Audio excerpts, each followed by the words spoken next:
It being almost 2 p.m, I'll ask senators to take their seats. We'll move to question time. Senator Wong. Thank you, Mr President. My question is to the Minister representing the Prime Minister, Senator Birmingham. In question time yesterday, Mr Morrison falsely claimed that former Prime Minister Kevin Rudd had travelled in and out of Australia while the borders were closed. What is this Prime Minister's problem with telling the truth? The Minister representing the Prime Minister, Senator Birmingham. Thanks, Mr President. Well, I believe the Prime Minister has tabled a response in the House addressing those matters. Senator Wong, a supplementary question. Yesterday, Mr Morrison claimed he'd exceeded his promise to get 26,200 stranded Australians home by Christmas.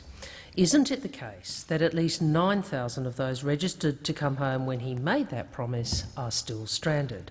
I again ask, what is this Prime Minister's problem with telling the truth?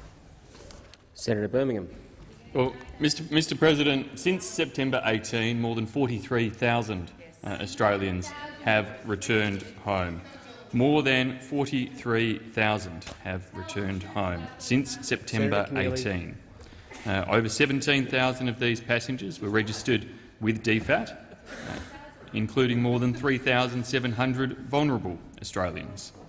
Of course, since the government provided advice to Australians overseas to reconsider the need to travel abroad and to return home, more than 432,000 people have returned home, a significant number passing through the type of quarantine places established across Australia.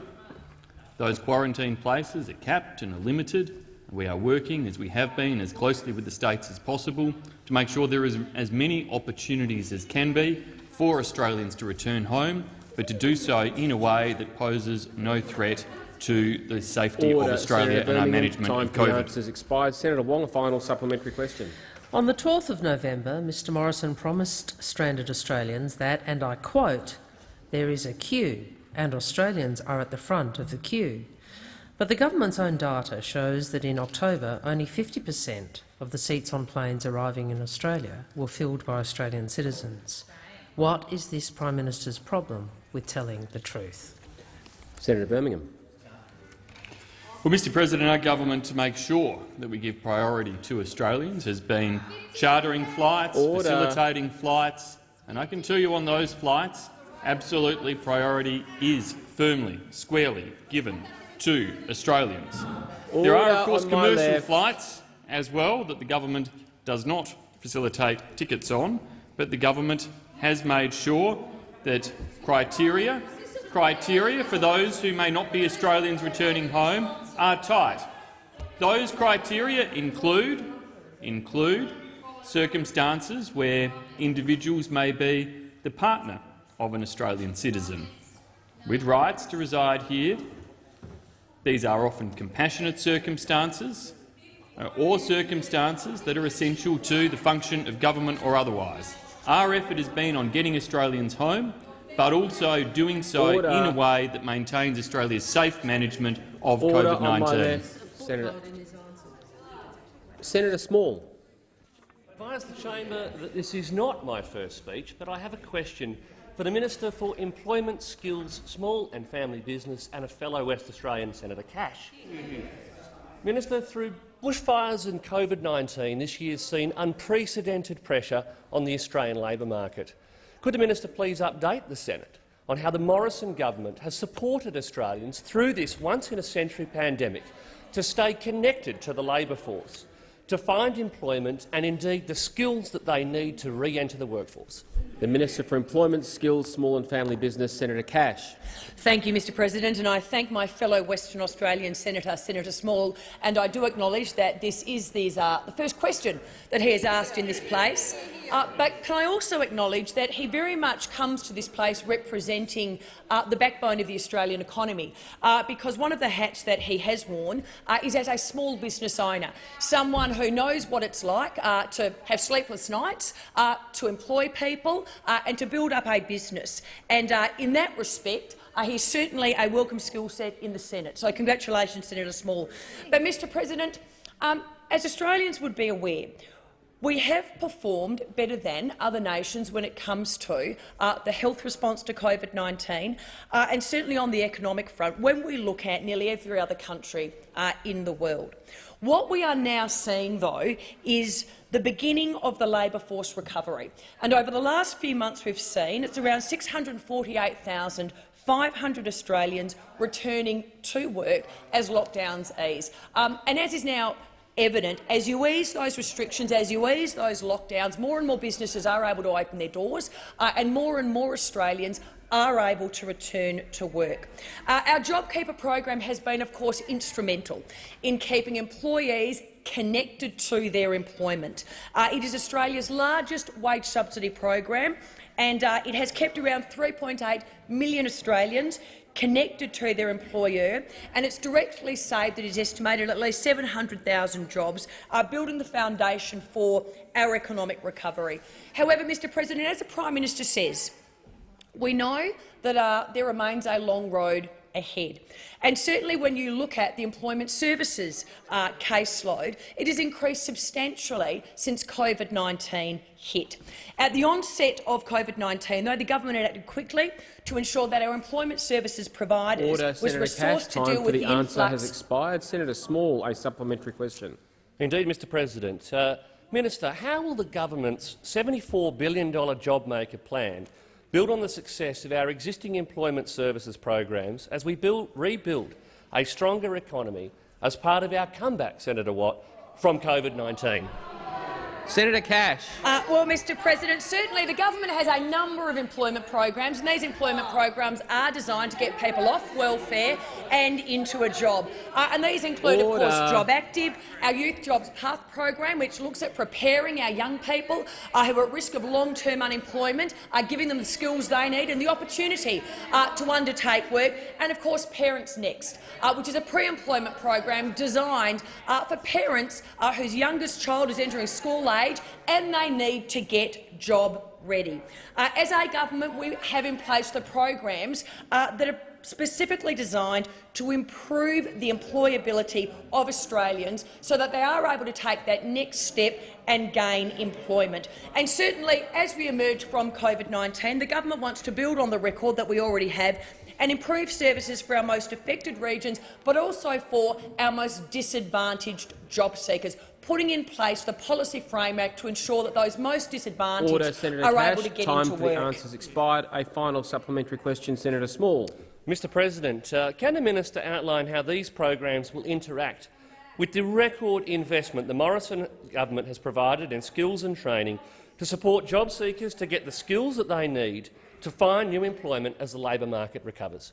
Senator Cash. Well, Mr President, as this government knows, all of our policies work together. They work together to strengthen the economy so that businesses can reopen their doors and employ more Australians. The policies work together as part of our $74 billion JobMaker plan. And, Mr President, along with putting in place the economic framework required for growth, our employment programs themselves, they support out-of-work Australians into training and vocational pathways to ensure that they have the skills that they need to get a job. And of course, this now works in conjunction with the $1 billion Job Trainer Fund, which provides up to 320,000 free or low-cost training places in areas of actual skills demand. We've worked, as I've said previously, with the states and territories on the ground to understand their actual labour market demand so that when people are looking at putting their hand up and undertaking these free or low-cost courses, they are getting skilled up for actual areas of labour market demand in that particular state or territory. Has expired. Order. On my Senator McAllister. Thanks very much, Mr President. My question is to the Minister for Families and Social Services, Senator Ruston. An Anglicare survey found that under the old rate of job seeker in March, 72% of respondents skipped meals every week, with most skipping an average of 3 or 4 meals a week. How many job seeker recipients will be forced to skip meals because the Morrison government is refusing to grant a permanent increase? The Minister for Families and Social Services, Senator Ruston. Thank you very much, Mr President, and I thank the senator for her question. I acknowledge the report today, the Anglicare report, which sets out its findings from a limited survey of 618 people around their attitudes towards income support payments and mutual obligations. I am unaware of whether this survey is a representative survey, but I would point out that it is exactly that. It is a survey. But one of the things that I would say, Senator McAllister, is that we on this side know, through massive amounts of validated research across many different organisations and speaking to many Australians, that we know that the best way to improve outcomes for people, the best way that we can improve their well-being and their livelihoods, is to make sure that we have a strong economy that creates jobs so people have got jobs. Because we know from surveys such as the Hilda survey that people who live in a household that do not have employment income are much more likely to have worse wellbeing outcomes than those people that live in houses where income is generated through employment. So, whilst obviously we will continue to work— Senator Ruston. Senator McAllister on a point of order. Yes, my point of order goes to relevance. The minister has indicated that she doesn't necessarily accept the Anglicare survey results, but my question really was about how many job seeker recipients she considers will be forced to skip meals. If she doesn't accept the Anglicare results, I'd appreciate understanding what her understanding of the consequences Senator McAllister, with respect, you strayed from a point of order there towards the end. The minister can be directly relevant while she is talking about the survey, while she is talking about job seeker or one of the other elements of your question. And so, to that extent, the minister is being directly relevant. I can't instruct her how to answer the question. Senator Ruston. Thank you very much, Mr. President. I would go on to say that the most important thing that we can do to make sure that people have got the best possible opportunity to be able to have the well-being that we all would like every Australian to have is to make sure that there are jobs in the economy so people can go to jobs. I'd also point out that the government remains committed to supporting Australians through this pandemic. In fact, in a minute coming into this place will be some legislation that we seek to extend the coronavirus supplement to enable people to be able to have that additional level of support as we recover from this pandemic. Order, Senator Ruston. Senator McAllister, a supplementary question. Thanks, Mr. President.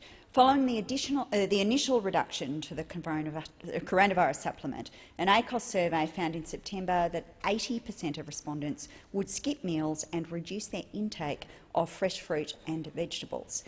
How many children will be forced to skip meals and miss out on fresh fruit and vegetables because the Morrison government is refusing to grant a permanent increase to job seeker support to their parents? Senator Ruston. Thank you very much, Mr. President. Well, as this place must acknowledge, since March, when we came into this place and collectively, as everybody in this place, made a decision that we would put additional support in place for all Australians to help them through this once-in-a-century pandemic, we have had in place since then elevated levels of support through welfare payments, through the coronavirus supplement, or through other payments that were made through stimulus payments. But at the same time, we also worked through the employment situation to make sure we kept people engaged with their employers through the JobKeeper program. These measures are still in place. They remain in place now, and they will continue to be in place. On a point of order. Point of order, direct relevance. This is a question that goes to an issue the Senate is keen to hear an answer on, and which is Australian children being forced to skip meals and miss out on fresh fruit and vegetables. And I would ask you to ask the minister to return to the question. The minister can be directly relevant to this question by addressing the matters you raised, Senator Wong. The preface to that part of the question also includes a reference to the supplement payment. The minister is in order if she is addressing any part of the question, and I believe she is directly relevant at the moment in doing that. Senator Ruston. Thank you very much, Mr. President. Well, one of the great hallmarks of Australia's welfare system is that it is comprehensive and it is targeted. And in addition to the payments, the elevated level of payments that are currently available to people on welfare, we also have a number of other payments Order, to Senator support Ruston. them. Time has expired. Senator McAllister, a final supplementary question. Thanks, Mr. President. Why is the Morrison government prioritising spending $15 million of taxpayers' money on a marketing campaign praising a comeback while leaving Australians behind and forcing them to skip meals during the deepest recession in almost a century? Senator Ruston. Thank you very much, Mr President. Well, during the last, in 2019, this government spent in excess of $200 billion supporting Australians through our very comprehensive welfare system. And I can assure you, Senator McAllister, in 2020, the amount of support that has been provided to the Australian public who find themselves on tough times will be significantly higher than that $200 billion that was spent in the previous year, because we as a government, with the support of those opposite and those everyone in this chamber and in the other place, voted to support Australians with elevated levels of payment during that time. In response to your question, this government has stood side by side with Australians who've done it tough through this pandemic.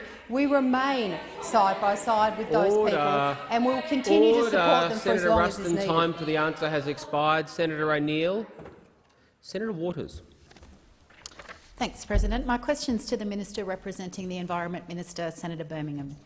A recent paper in top scientific journal Nature showed that after 3 severe mass coral bleachings in just 5 years, the coral cover of the Great Barrier Reef is now at 50%. Half the corals are dead. Dead coral does not grow back. It's climate change that is the primary cause of that loss. How much of the Great Barrier Reef has to die before this government will adopt a climate policy that isn't written by the fossil fuel industry? Minister representing the Minister for the Environment, Senator Birmingham. Well, thanks, Mr President, and I completely reject the assertion made by Senator Waters. Completely reject the assertion at the end of her question there. Our government consistently has worked to make sure that Australia has the policies in place to implement the commitments that Australia has made through the Kyoto Protocol, through Stage 2 of the Kyoto Protocol commitment period, and we now continue to work hard to implement policies necessary to meet our commitments in relation to the Paris Agreement. We have done that recognising that Australia alone doesn't solve the issues in relation to climate change. Australia alone plays a role, and I'll take Senator Whish-Wilson's interjection quite happily, Mr President. The leadership we've shown as a country is the leadership of a nation who makes commitments, delivers on our commitments and exceeds on the delivery of our commitments.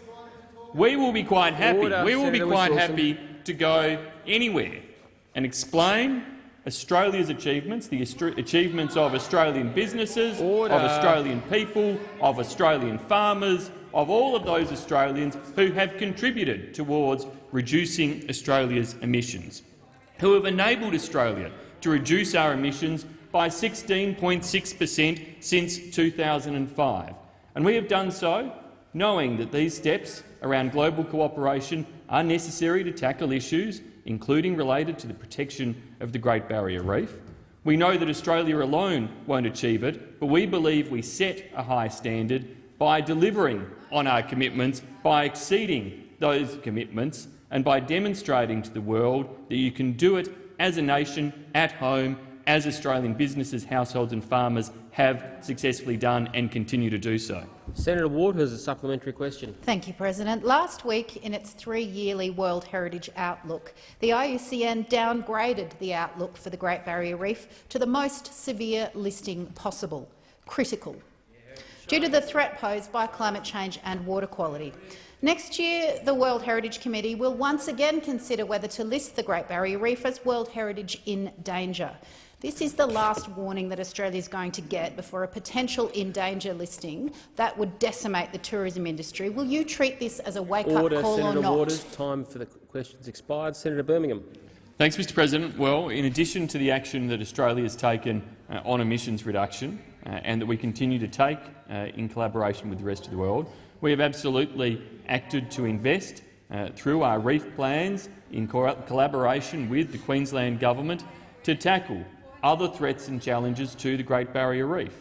We know that sedimentary runoff can and does have a real impact in relation to water quality in the reef, and that's why we've invested in a range of different practical initiatives to be able to support and improve that water quality in the reef, to tackle practical issues like the crown of thorns starfish and ensure that works to minimise and eradicate the impact of crown of thorns continue as a result of the type of investments made by our government across a range of different mechanisms to support the reef health and to ensure it continues to be a crucial asset for Australia and our ecology. Senator Waters, a final supplementary question. Thank you, President. The reason for both the mass coral deaths and the IUCN outlook of critical is climate change.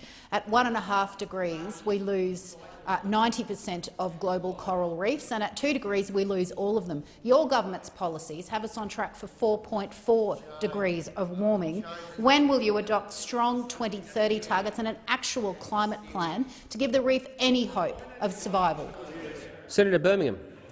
Well, Mr President, a few points there. Firstly is the oversimplification of the challenges the reef faces by the Australian Greens. I cited in my previous answer issues around water quality, issues around crown of thorns starfish. There are real issues in addition to the work to be done on climate change, and we continue to make sure that we tackle all of those issues as part of a comprehensive reef management plan that we have worked, despite political and other differences, with Queensland governments to fund and to implement and to deliver over a period of time. When it comes, Mr President, to the work around emissions reduction, I again point to the fact that Australia, since 2005, has achieved a 16.6 reduction in our emissions. New Zealand has reduced theirs over a similar period of time by 1%. Canada has largely flatlined. The OECD average is around 9%. So, Mr President, when it comes to domestic emissions reductions, Australia stands tall. Has expired. Senator Griff. Thank you, Mr President. My question is to the Minister for Trade, Senator Birmingham. Minister, as you know, wine exports are a billion-dollar industry in South Australia and employ many thousands of people. China's new wine tariffs will devastate many businesses and people across the state. Already there are reports of jobs being lost and businesses cutting back in the new year. And just today, the ABC has reported China is adding more restrictions even on Australian beef. What support is the government putting in place to protect South Australian businesses and South Australian jobs from the Chinese tariffs? Minister for Trade, Tourism and Investment, Senator Birmingham. Thanks very much, Mr President. I thank Senator Griff for his question, and I know his strong interest, as is mine, and indeed I suspect this is an interest shared by all South Australian senators and by senators from all wine-producing states across Australia about the concern we have around the imposition by China of provisional anti-dumping measures of between 107% and 212% on Australian wine imported into China. Our government again reiterates that we are not aware of any evidence that Australian wine exporters have dumped their product in the Chinese market. Indeed, to the contrary, our exporters have worked hard to establish themselves as reliable suppliers of premium wine to the China market. They've done so selling at, on average, the second highest price point in the China market, for which China is for Australian exports of wine the highest large price point market, demonstrating that far from dumping, we absolutely send premium product at premium prices into that market. We are working closely in response to these issues with the Australian wine industry to respond, to use the 10-day window provided by the Chinese Ministry of Commerce for a response to their findings and to support the Australian industry in their response to these investigations. We also continue to work closely with industry to seek to pursue every other opportunity for Australian exporters to be able to tap into the rest of the world. Under our network of trade agreements that our government has negotiated, Australian exporters have opportunities in countries like Korea and Vietnam, in the United States under previous FTAs, in Japan as of next year, to be able to export wine duty-free, tariff-free into those markets. We want to support them to grow those markets as we aspire to do so in other markets around the world too. Senator Griff, a supplementary question. Thank you, Mr President. Minister, job losses will be concentrated in a handful of South Australian regions such as the Barossa and McLaren Vale. Now, the Commonwealth has historically established regional adjustment funds to assist displaced workers in specific areas. These funds stimulated local investment, offered retraining and provided employment services. Will the minister commit to supporting workers with a wine industry adjustment fund? Senator Birmingham. Well, Mr. President, we provide a range of measures to support the wine industry in terms of their marketing and access to other sales opportunities around the world. We do that through the wine equalisation tax rebate that sees, in the case of most small wine producers, them paying no net wine equalisation tax at all. We do that through funding and support provided to Wine Australia that helps and enables exporters to be able to grow and reach into other markets around the world. Our commitment is certainly to continue to work closely with the Australian wine industry, who has shown great resilience and adaptability over a period of decades. It's an industry that has seen surpluses and vine pools, as well as shortages and planting schemes, and so it knows that these challenges come from time to time. I am confident that by standing alongside them, we will be able to help them pivot to other markets and pursue those other opportunities. Senator Griff, a final supplementary question. So I'll take it, Minister, that you won't commit to supporting with a wine industry adjustment fund based on your answer. We've now experienced a damaging series of trade disruptions across many sectors, with the government's approach primarily being reactive. Does the government accept the need for a proactive approach to building resilience? And you did mention resilience previously, Minister. And if so, what actions are you planning to take? Senator Birmingham. Thanks, Mr. President. I thank Senator Griff. The resilience in terms of opportunities for Australian exporters comes from the range of opportunities and avenues that are available to them. When our government was elected, around 27% or thereabouts of Australia's exports were covered by preferential tariff access into export markets. As a result of the work we have done, not just through the China FTA, but by negotiating FTAs that give preferential access into markets like Japan, the Republic of Korea, Canada, Mexico, Vietnam, Indonesia, Hong Kong, Peru.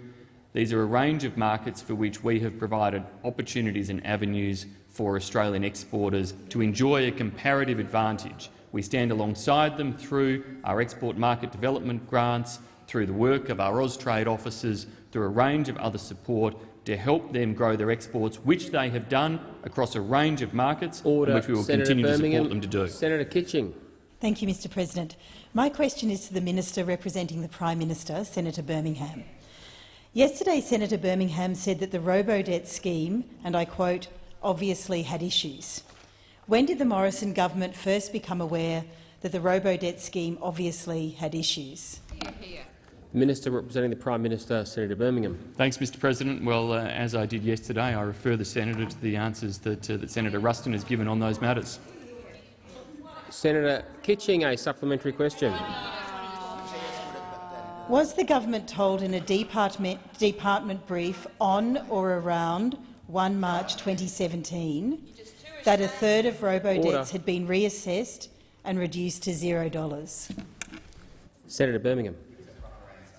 Well, Mr. President, in relation to a particular departmental brief of a particular date, I will take that on notice, Mr. President, and seek to provide a response to the senator. I would reiterate in this matter that it is important for governments to be able to ensure that taxpayer dollars, where they are paid out, are paid where they are validly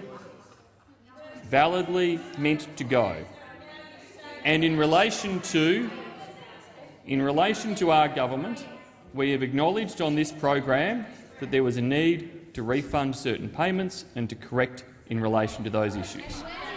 We equally, Mr. President, stand by the need to make sure that taxpayer dollars are respected and that the Commonwealth recoups those where they have been wrongly claimed. Order. Senator Kitching's final supplementary question. Did the government have information in January 2017 suggesting that up to 86% of robo-debts issued had to be reassessed? Senator Birmingham. Well, Mr President, our government has worked through these issues, which have been the subject of extensive questioning in relation to the dates that the senator refers, when particular information may have been provided, and if there is something— Order, Senator Wong. Okay, Senator Birmingham. Something further in relation to the information I took on notice before that I suspect has probably already been dealt with through Senate Estimates Committee hearings and questions that have been of a highly repetitive nature to Senator Ruston around dates and times. Order. But if there is something further to be provided there, I will make sure that is included in the answer I took on notice before. But, Mr President, does not negate Senators from on my the fact left, Senator that governments O'Neill. ought to make sure taxpayer dollars go to the purpose for which they're intended, and our government will continue to do so where we can and where appropriate. Order. Order. Senator McMahon. Thank you, Mr President. My question is to the Minister representing the Minister for Energy and Emissions Reduction, Senator Birmingham. Can the Minister update the Senate on how the Morrison-McCormack government's plan to ensure reliable, secure and affordable energy will support jobs, particularly in my Northern Territory, as part of our economic comeback from COVID? Order. Order. The Minister representing the Minister for Energy and Emissions Reduction, Senator Birmingham. Thanks, Mr President. I thank Senator McMahon for her question. A passionate Territorian who knows full well that the natural resources, the energy resources of the Territory are crucial to its domestic economy and indeed to so many of its export opportunities as well.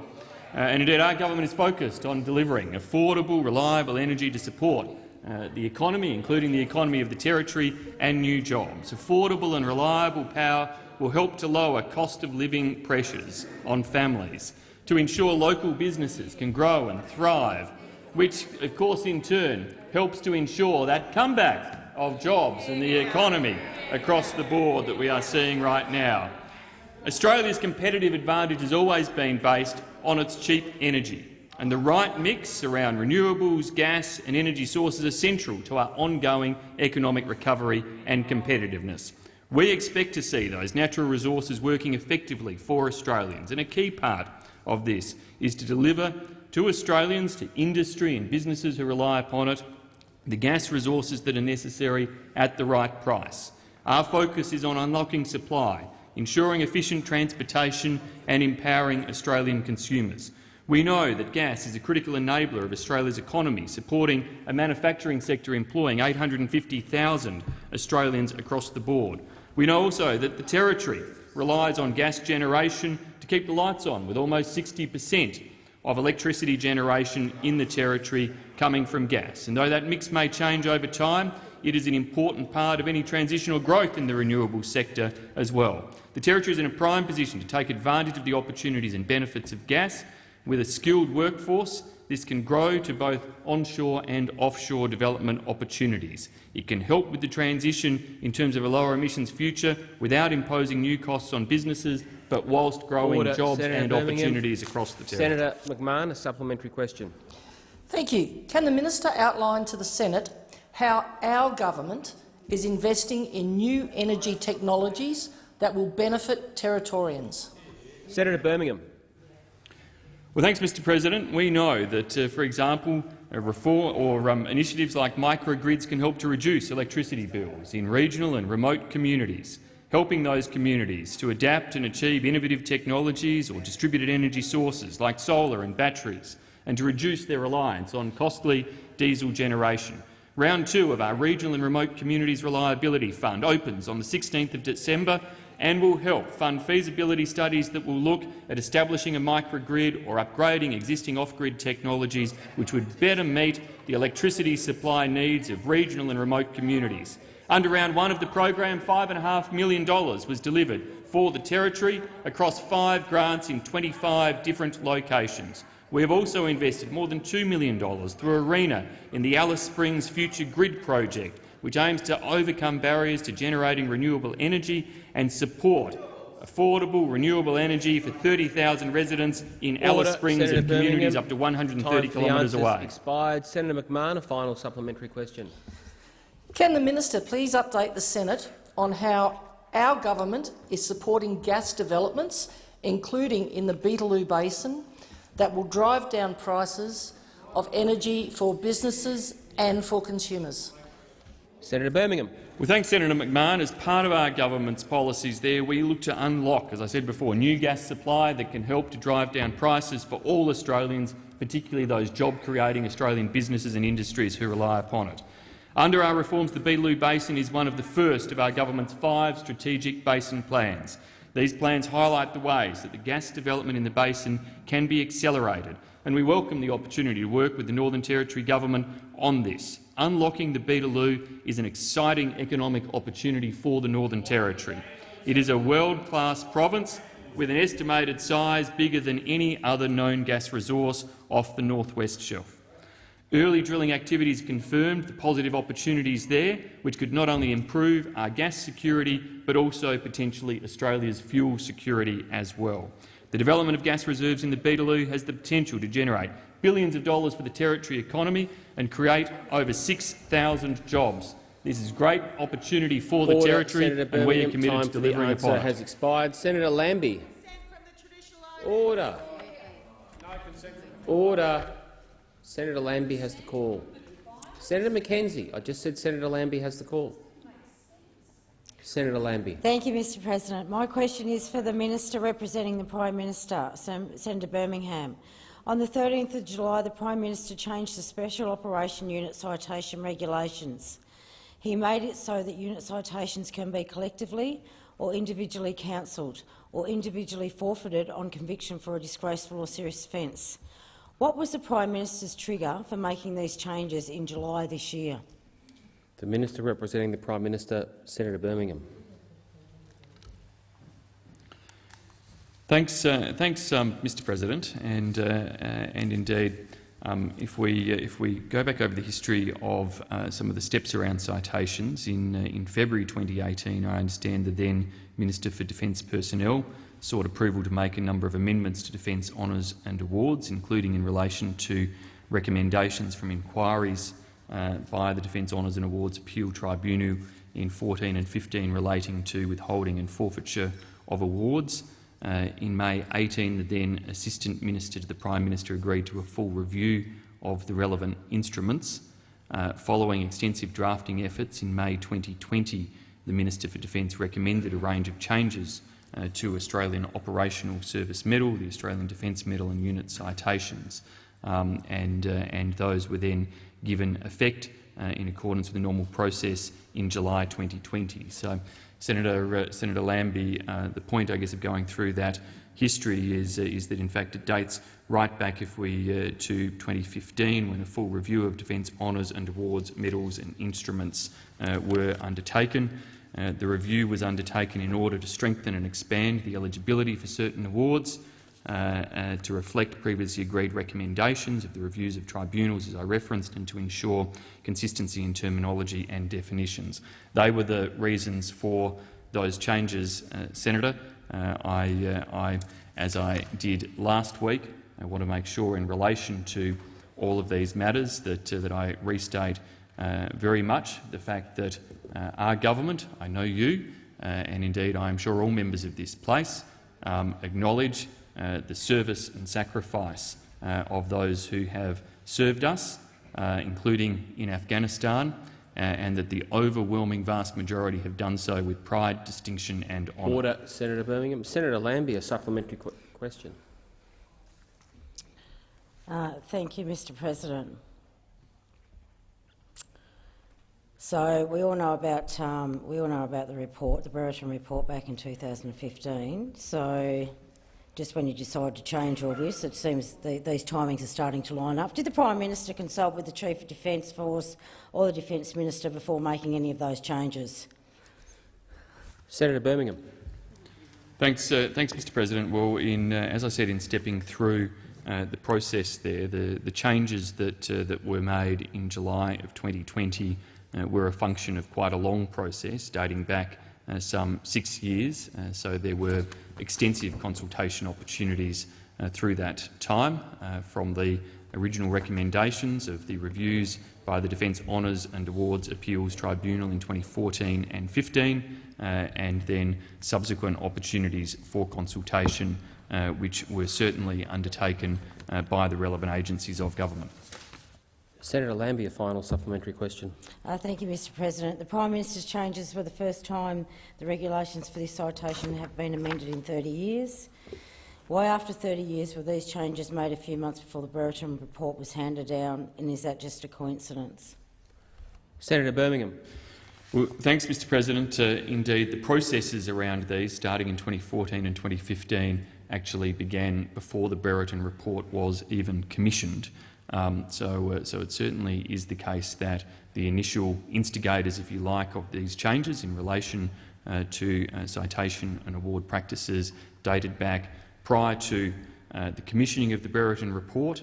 The changes were made well before that report was completed and before the Prime Minister was briefed on it. The Prime Minister was only briefed on the content of that report in November of 2020, some months after the changes had been made in July of 2020. Mr President, the government understands the extreme sensitivities in relation to these matters.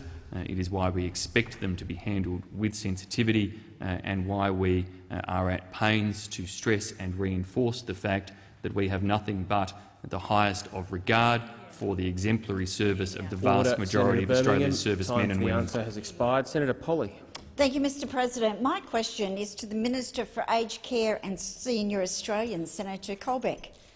How many older Australians in their 80s and 90s are still waiting for their approved Level 4 packages because the Morrison government have left them behind? The Minister for Aged Care and Senior Australians, Senator Colbeck. Thank you, Mr President. I don't have the exact number for Level 4 with me, but, Mr President, the number of Australians waiting on the national priority list for aged care home care packages is just under 100,000 as of the beginning of November. I don't have the breakdown for each level, Mr President, but, Mr President, that number of people who are waiting for home care packages has, of course, reduced significantly over the last 12 months or so since March last year. Mr President, when in March last year the number of people waiting for a home care package was about 129,000 people, Mr President, it's now under 100,000 people at about 99,000. And that, Mr President, is because of the significant investment that we have put into the home care sector over recent years, Mr President. $4.6 billion invested into home care packages, Mr President, since the 18-19 budget.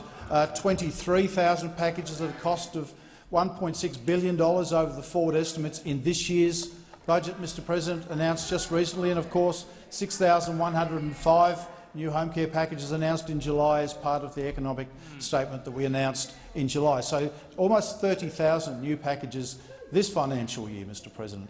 So from when we came to government in 2013, when there were only 60,000 home care packages in the system, there will be 185,000 packages in the system by the time we get to the end of this financial year, Mr President. So, Mr President, I'm happy to come back to the chamber with the exact number of people on a Level 4 package that are on the national priority list. As I've said, the total number on the national priority list is about 99,000.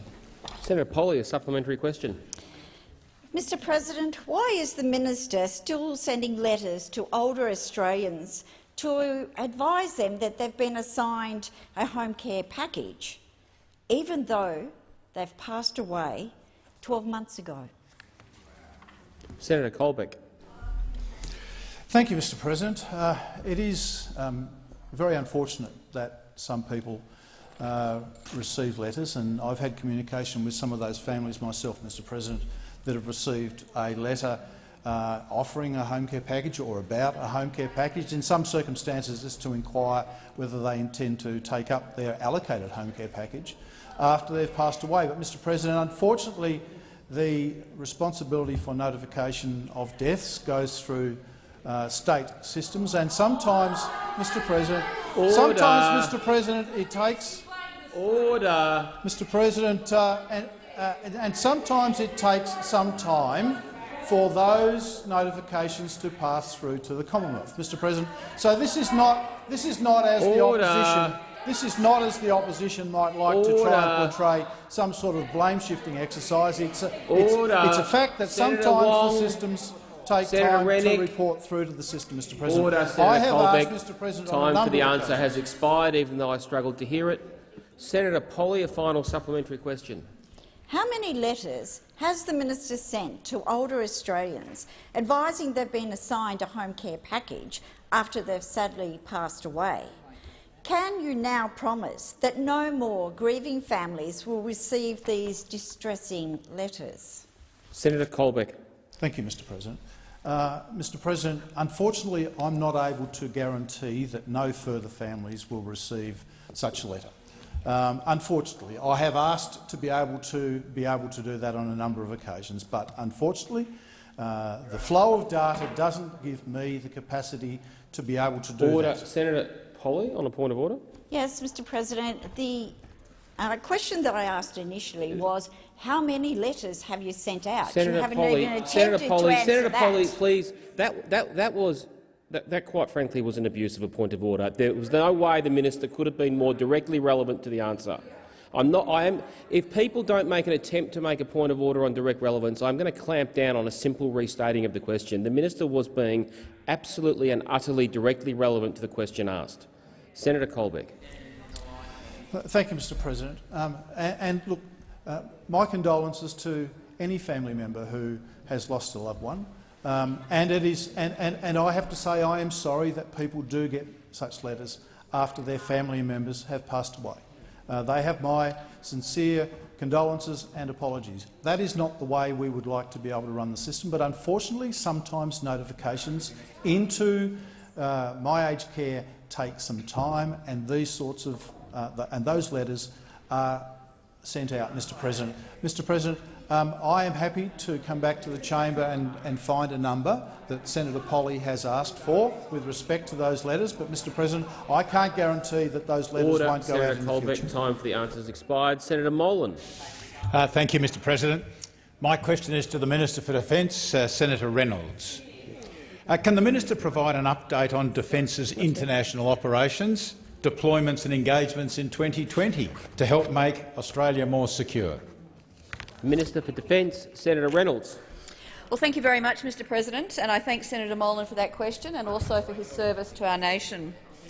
This year has challenged all Australians, as in individuals but also as a nation.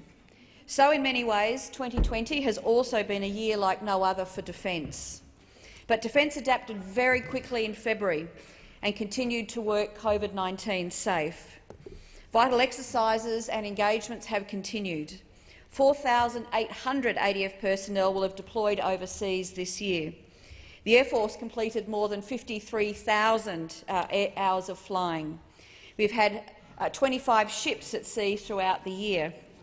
The Army undertook more than 100 international engagements activities involving 900 personnel. We've supported our Pacific family, including during humanitarian emergencies.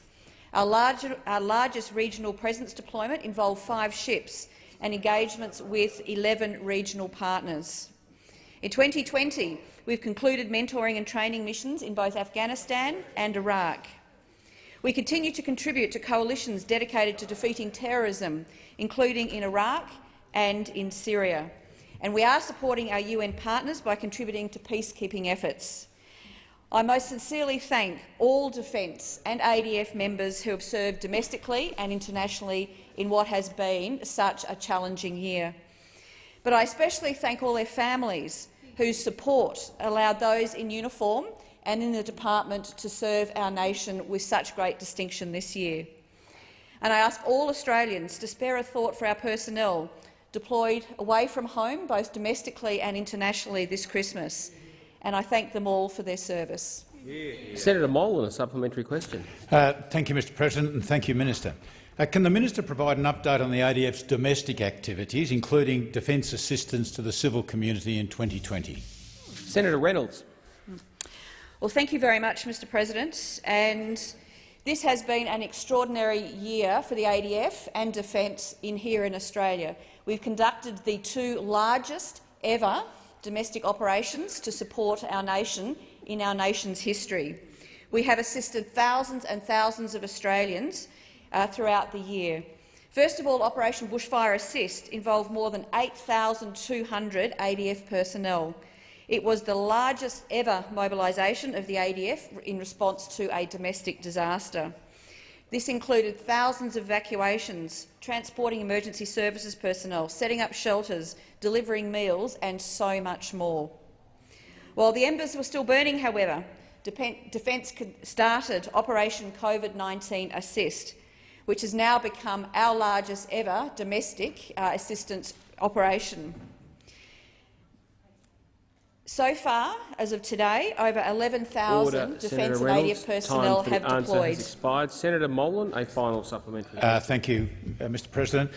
As part of Defence's extensive assistance to Commonwealth, state and territory authorities during this year, how has the Royal Australian Air Force's No. 34 Squadron helped to provide continuity of government and our democratic processes in 2020?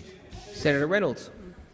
Well, thank you very much, Mr President, and I thank the Senator for the question. And I'm sure I speak on behalf of each and every senator in this place here today when I thank most sincerely Air Force's 34 Squadron for its work supporting the Parliament and executive government during the pandemic. More than 1,400 passengers, members of Parliament and staff predominantly, have been transported over 267 legs. In the early days of the pandemic, we simply could not have been able to start the Parliament without their safe and efficient service, their sense of humour, their adaptability and their commitment to this nation. So, on behalf of us all, I thank 34 Squadron for your service this year. You have kept our federal Parliament and the government running this year. Thank you. Senator Green. Thank you, Mr President. My question is to the Minister for Youth and Sport, Senator Colbeck. The Morrison government-controlled Public Accounts and Audit Committee found the administration of the $100 million sports rorts scandal, and I quote, did not satisfy public and community expectations. Does the minister agree with the findings of the government-controlled committee, which includes Coalition Senators Chandler, O'Sullivan and Scarr? Order. Order. Minister for Youth and Sport, Senator Colbeck. Thank you, Mr President, and I thank Senator Green for her question. And, Mr President, I thank the senators and the House of Reps members on the Public Accounts and Audit Committee for their work on the report, Mr President. The report was tabled in the House yesterday, obviously, and, Mr President, the government will consider the recommendations in the report appropriately, and then we will, as process dictates, respond to the Parliament, Mr President. Mr President, the report itself considered a number of programs as a part of its consideration. As I've said, Mr President, we will consider the report in the usual manner and make a government response, Mr President. But I would say, in respect of the particular recommendations that both the ANAO made and that were made in the Public Accounts and Audit Committee, Joint Committee of Public Accounts and Audit yesterday, that the government has already taken a number of actions with respect to the application of the government grant guidelines and their alignment, Mr President. The Sport Australia accepted all three recommendations that the ANAO made to them with respect to the ANAO report, Mr President, and the government accepted the recommendation that was directed to the government and has put in place measures to effect all of the recommendations of the ANAO report, Mr President. And recommendations in the report handed down yesterday had a very, very similar context, Mr President. So we will consider those. We will consider those matters, Mr President, and we will report back to the Parliament in the usual way. Order. Senator Green, a supplementary question. Thank you, Mr President. The government-controlled committee found there was, and I quote, significant uncertainty regarding the legal basis for the minister's role in approving grants. Does the minister agree that Senator Mackenzie should appear before the Select Committee on Administration of Sports Grants to explain her understanding of decision-making, including the involvement of the Prime Minister. Order. Senator Colbeck. Mr. President, it's not up to me to determine what another senator does. That is not my role, Mr. President. Mr. President, my understanding of the circumstances. Order. Senator Wong. Senator Watt. Senator Colbeck, continue. Thank you, Mr. President. And my understanding is that Senator Mackenzie has provided a substantial submission to the committee. She's provided support to the committee with respect to their work, Mr. President, but it is not the role of one individual senator in this place, any individual senator, to dictate what another senator might do, Mr. President. We are all elected here in our own rights. We are all elected here in our own right. Order. Senator Wong. Sorry, Senator Birmingham. A point of order, Mr. President. You have called Senator Wong to order quite a number of times. A couple of times, today. actually, Senator Wong. Thank you, Mr. Thank President. you. Senator Colbeck. Oh, Senator Wong? Yeah, well, on the point of order, I accept that, but it is not about one person. Senator it's about Wong, the Westminster please system, Mr. President. Senator Wong, I had been calling you to order. Senator Colbeck, have you to continue? Thank you, Mr. President. My understanding of the circumstances is that the committee's written to Minister Mackenzie seeking her further assistance. Senator Mackenzie will clearly make a decision Order. with Senator respect Colbeck. to that. Senator Green, a final supplementary question. Thank you, Mr. President. Senator Green is on her feet. Senator Watt. Senator Pratt. Senator Green. If even the government-controlled committee, which includes Senators Chandler, O'Sullivan and Scarr, acknowledges evidence of the favouritism shown to government seats and MPs and Liberal Party candidates in the allocation of sport grants, why can't the Prime Minister tell the truth? Senator Colbeck. Mr. President, I'm not sure that I would characterise the report in the context that Senator Green tries to portray it here in the chamber today, Mr. President. Mr. President, having had a look at the report, having considered its recommendations, it talks about the processes of the operation of a number of grant programs, including the Community Sport Infrastructure Grants Program, Mr. President. We will consider the report as appropriate, and we will respond to the parliament in the usual way, Mr. President. And I don't accept the characterisation of the mindset of my colleagues on that committee that Senator Green tries to portray in her question. Senator McLaughlin. Thank you, Mr. President. My question is to the Minister representing the Minister for Home Affairs. Will the Minister update the House on how the Morrison government is working to keep Australians safe from the threat of terrorism and violent extremist ideologies? The Minister representing the Minister for Home Affairs, Senator Cash. Thank you, Mr. President, and I thank Senator McLaughlin for the question. And, Mr. President, as you'd be aware, a fundamental priority of the Morrison government is to keep Australia and Australians safe. Despite the onset of the COVID-19 pandemic, the reality is that the threat of terrorism has unfortunately not subsided. The Morrison government has, however, invested record amounts of funding in our law enforcement agencies. The investment we're making in, for example, ASIO, into AUSTRAC and other agencies within the Department of Home Affairs, it is directed at keeping Australians safe. We know that during COVID-19, many terrorist organisations have sought to exploit the increased time that Australians have spent at home and online. Targeting young and impressionable minds, they have shamelessly exploited this situation to propagate information, ideologies and dangerous and destructive views that seek to do real harm to Australians, not only in our country but across the Western world. What we have unfortunately seen in Paris, in the United States, across Asia and the Middle East are the sort of atrocities that these people would seek to perpetrate in Australia and on Australian soil against innocent men, women and children.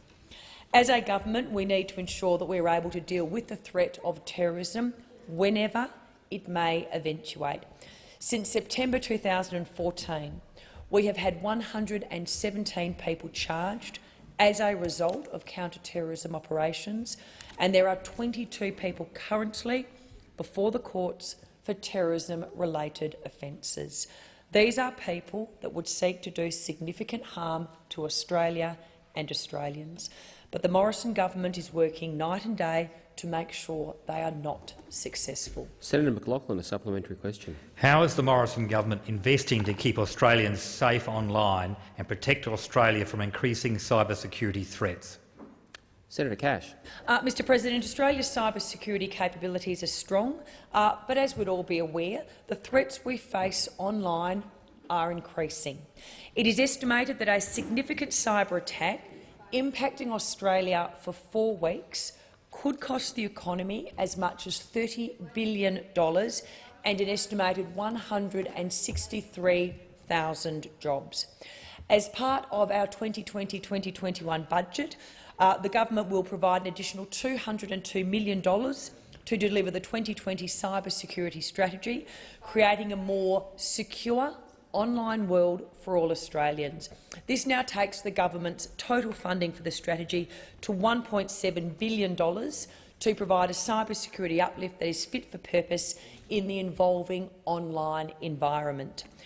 This strategy will protect Australians, their businesses and, of course, the essential services that we all depend upon. Senator McLaughlin, a final supplementary question. As Australians begin to travel again over the Christmas period, what will the Morrison government be doing to ensure that they can enjoy their holidays and reunite with their families safely and securely? Senator Cash. Well, Mr President, since the Morrison government was elected to office, we have now passed 20 tranches of national security legislation. This legislation has ensured that Australia has the most modern and up-to-date laws that deal with the reality of encryption and the ways in which terrorist groups conceal their influencing activities on the internet. This is supporting our law enforcement agencies to detect and disrupt threats as soon as possible for the safety of all Australians. All Australians should be reassured that over the Christmas period and over the New Year period, our officers will be working 24/7 on the front line. And there are, of course, many people in the Department of Home Affairs who will be supporting them in that work. On behalf of the government senators, I would like to commend those officers for the work they do to keep Australia and Australians safe. Senator Birmingham. Thanks, Mr President. I ask that further questions be placed on notice.